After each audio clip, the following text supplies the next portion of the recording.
August 10, 2010. Now, we are finally at the end. While corporations now have perpetual existence, the fact remains that a corporation is merely a product of the human mind. And just like any other business organization, particularly partnerships, corporations will inevitably come to an end. This is what we will be talking about in dissolution and liquidation, which is our last topic for Corpo. Dissolution is the extinguishment of the franchise of a corporation and the termination of its corporate existence. Take note of the following effects of dissolution. Number one, legal title to corporate property is transferred to the stockholders. Stockholders become co-owners of the corporate property. So, napapamana agad sa stockholders yung properties ng korporasyon. The corporation ceases as a body corporate and therefore, it can no longer continue with the business for which it was established. However, we have to take note that this ceasing is qualified. The corporation will still continue to exist for 3 years for purposes of winding up, which you should be familiar with at the very least, the name recall, winding up or liquidation. The stockholders may convey their respective shareholdings towards the creation of a new corporation to continue the business of the old. This ties into the first effect. Considering that the stockholders are now co-owners of the corporate property, the corporate assets, the shareholdings, they can pool their resources together and then create a new corporation out of the ashes of the old one. Now, what are the 3 modes of dissolution? We have voluntary dissolution, we have shortening of the corporate term, and then we have involuntary dissolution. Voluntary dissolution has 2 sub-modes. Either voluntary dissolution where no creditors are affected or voluntary dissolution where creditors are affected. Now, what needs to be done in case of voluntary dissolution where no creditors are affected? Number 1, as in yung tipong the members of the corporation, or rather the directors of the corporation, the stockholders of the corporation, come to an agreement na maybe it's time to call it quits. Maybe it's time to end this. So what do they need to do? First, there must be a meeting with at least 30 days notice. The details or / the notice for the meeting, which must be published for 3 consecutive weeks in a newspaper published in the place. So, pag bumili kayo ng dyaryo, pag bumili kayo ng broadsheet, baka sa pagbabasa nyo sa classified ads, meron kayong makita ang notice, notice of meeting for the dissolution of a corporation. Kasi, maiisip mo, bakit nasa dyaryo to? Because the notice of a meeting for voluntary dissolution must be published. And for 3 consecutive weeks. So, ibig sabihin, araw-araw, for 3 straight weeks, mababasa mo yun sa dyaryo. Okay? Then, okay, the meeting is already underway. There must be a majority approval of the dissolution on the part of the board of directors or the trustees. After niya dumaan sa board, dadaan naman siya sa stockholders.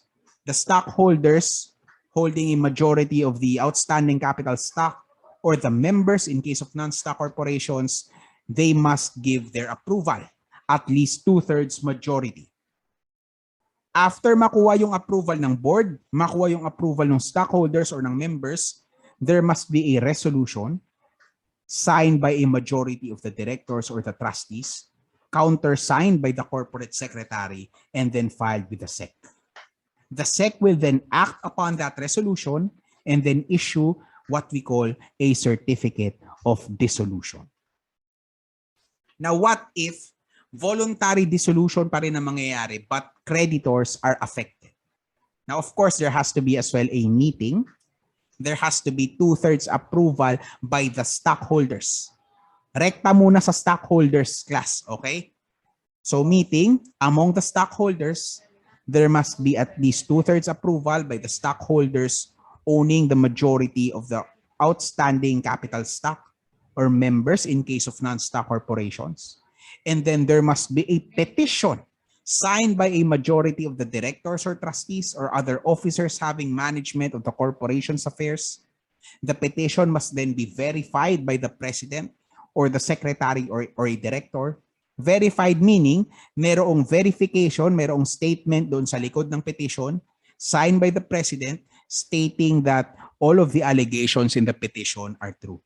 So yung petition na to, duly accomplished and signed, will be filed with the SEC. Now, what should the contents of the petition be? It must contain the claims and demands of the creditors of the corporation. Basically, parang nagsusumbong lang yung corporation na ito. Dumudulog sa amin itong mga creditors na ito at ang sabi nila, ito ang kanilang mga claims. Listing it all down. Now, what the SEC will do would be to issue an order setting the petition for hearing. As a general rule, this order has to be published. Hindi kagaya nung sa voluntary dissolution where no creditors are affected, 3 straight weeks, no, every day. Dito, publish at least once a week for 3 consecutive weeks in a newspaper of general circulation. So, pwedeng isang beses lang kada linggo for 3 weeks. Now, kung walang dyaryo dun sa munisipalidad o syudad kung nasaan matatagpuan yung korporasyon, yung principal office, if publication would not be possible, then posting would suffice. Saan ipopost yung order setting the petition for hearing? Posted for 3 consecutive weeks in 3 public places. So mga bulletin board ng munisipyo o di kaya sa mga Freedom Park kung saan pwedeng mag-post ng mga government postings, doon, public places for 3 consecutive weeks in 3 public places. Now, tapos na-notify na yung lahat kasi na-publish or na-post yung notice of hearing, then the hearings are already underway.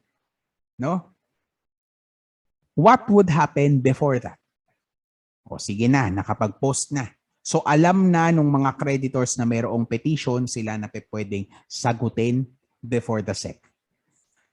The creditors will file their objections if they have any objections, which they must file not more than 60 days after the issuance of the order. Ngayon, sabihin natin, no, na may nakapag-file ng objections. Ngayon mag-uumpisa formally yung hearings. The objections will be heard. Now, may notice requirement din ito, class.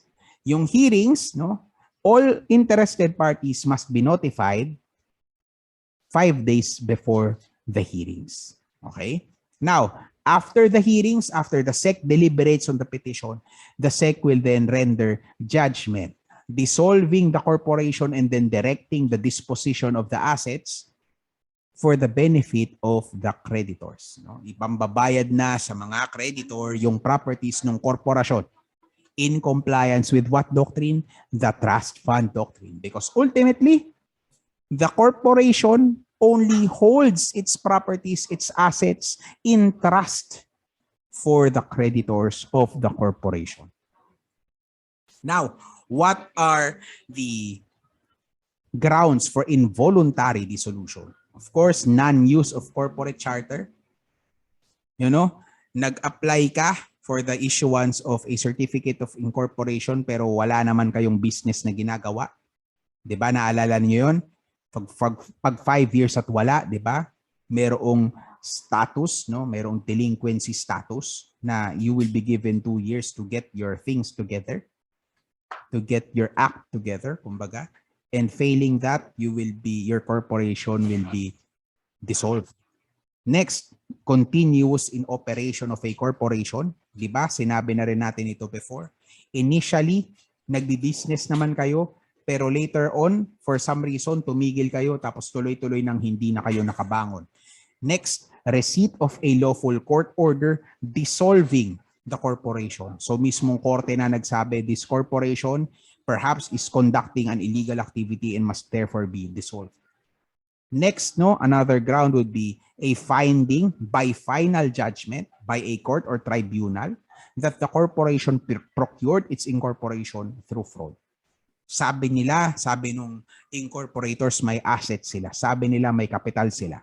Pero actually yung mga dokumento na sinubmit sa SEC, puro forged, no?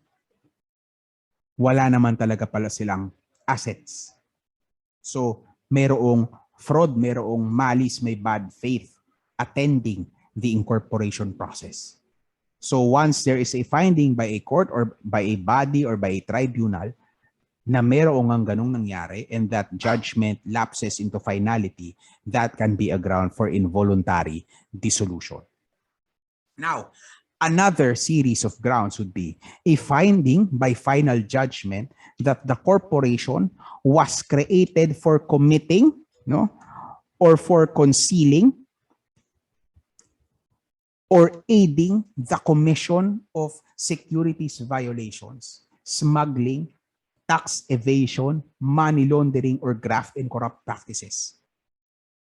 Okay, so yun yung purpose ng korporasyon, to commit criminal activity. Graft and corrupt practices, no? So ibig sabihin yung mga korporasyon, yung mga parang yung mga NGO na binuo ni Janet Lim Napoles before as a means to funnel funds taken from the government's coffers, at kumbaga doon nililinis o nilalabhan in order for it to be refunneled to private bank accounts or outright money laundering, no? Mga kinikita sa, for example, kidnap for ransom na dinadaan sa korporasyon para linisin din o labhan, no? O yun na nga, no? Violations of the Securities Regulation Code, smuggling. So, serious crimes. So, yun ang purpose ng korporasyon. Of course, it has to be involuntarily dissolved. O kung hindi man yun yung primary purpose, if the corporation committed those acts, no? Or aided in the commission of those acts. Take note, doon sa creation o doon sa purpose, not necessarily that they committed it. Pero if there is proof na yun talaga yung purpose for the establishment of the corporation, even if they have not done it yet, that can be a ground for dissolution. Yun yung pinag-iba niya dito sa second ground, no? Dito talaga meron ng actual criminal activity. They committed the act or they aided in the commission of that act. And take note of the qualifier, the stockholders knew. Alam ng stockholders na merong maling nangyayari. Pero pikit mata, walang nagrereklamo, they are accomplices to the criminal activity. And next, no, repeatedly and knowingly tolerated the commission of graft and corrupt practices or other fraudulent or illegal acts by its directors, trustees, officers, or employees. Dito, hindi naman kini-question yung legalidad ng mismong purpose ng korporasyon. Hindi naman dito yung korporasyon mismo yung nag-aid and abet doon sa commission ng crime o yung gumawa ng criminal activity mismo. No. It can be the case that the corporation itself is clean, but its directors, its trustees, its officers or employees, these people who are in charge with running the corporation, no, they engage in graft and corrupt practices. They engage in fraudulent acts. They engage in illegal criminal acts. But the corporation tolerated them. Hinayaan lang ng korporasyon na gumawa ng kasamaan itong mga directors nila, itong kanilang mga corporate officers. That can be a ground for involuntary dissolution. Finally, we go to liquidation. In the same way as partnerships, no, hindi natatapos ng tuluyan ang corporate existence ng isang korporasyon upon dissolution. Diba? As we have studied just a while ago, diba? The corporation only ceases its corporate existence with regard to the business for which the corporation was established. So kapag na-dissolve na ang isang korporasyon na ang business ay paggawa ng sabon, paggawa at pagbebenta ng sabon, hindi na siya pwede magbenta pa ng sabon o mag-manufacture ng sabon for that matter. But the corporation still has a limited corporate existence for purposes of winding up, or in corporation law lingo, liquidation. Liquidation is the process by which all the assets of the corporation are converted into, well, hence the name, liquid assets or cash, in order to facilitate the payment of obligations to creditors. And then the remaining balance, if any, pagkatapos mabayaran ng lahat ng mga may utang, no? Kung lahat ng pinagkakautangan rather ng korporasyon, pagkatapos silang bayaran lahat, pag may natira, yun yung paghahati-hatian ng stockholders. There are three modes of liquidation. Liquidation by action of the board of directors, liquidation through a trustee to whom the corporation's property is conveyed, and finally, by a management committee or a rehabilitation receiver. Paano kung walang trustee? So basically, trustee, somebody appointed either by the corporation through a particular document before it was dissolved. Baka nasa articles na in case of dissolution, there is this person to be appointed as a trustee. O kundi naman kaya there might probably be a court decree appointing this particular person to handle the affairs of liquidation or winding up. Paano kung walang trustee? Now, if full liquidation can only be effected after the 3-year period and there is no trustee, the directors may be permitted to complete the liquidation by continuing as trustees by legal implication. So, pwedeng mag-step in yung board. They can act as the trustees para lang matapos yung liquidation. Now, what if liquidation is still not done after the 3-year period? Kasi di ba, the law only gives the corporation limited corporate existence for liquidation purposes for a period of 3 years lang. After 3 years, theoretically, liquidation is already finished, then the corporation ceases to exist. But what if after 3 years, hindi pa rin tapos?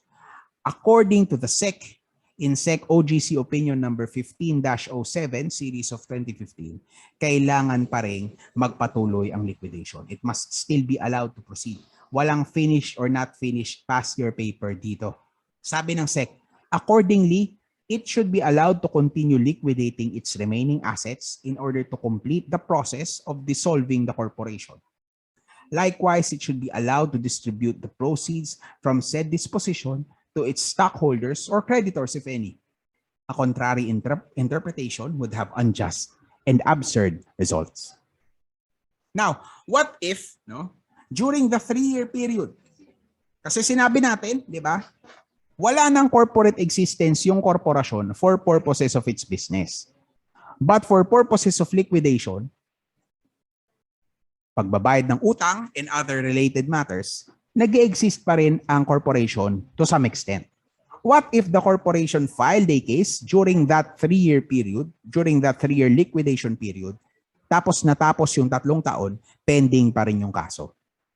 It is clear to us na after the 3 years, assuming natapos na yung liquidation, the corporation no longer exists as an entity or at all, di ba? Paano kung pending pa rin yung case after 3 years? What then?